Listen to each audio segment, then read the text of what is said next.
na pakialaman mo mga gamit ko. Yosi lang to, oh. Kung mag-react ka para na akong kriminal, palibasa. Ganyan ka naman lagi. Ako lagi yung masama sa'yo, Mami. Hindi mo naman ako naiintindihan, eh.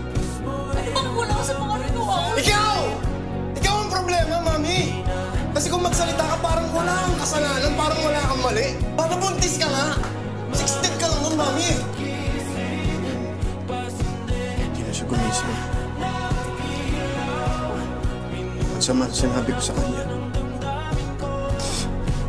Ano ko yung maalala niya sa akin?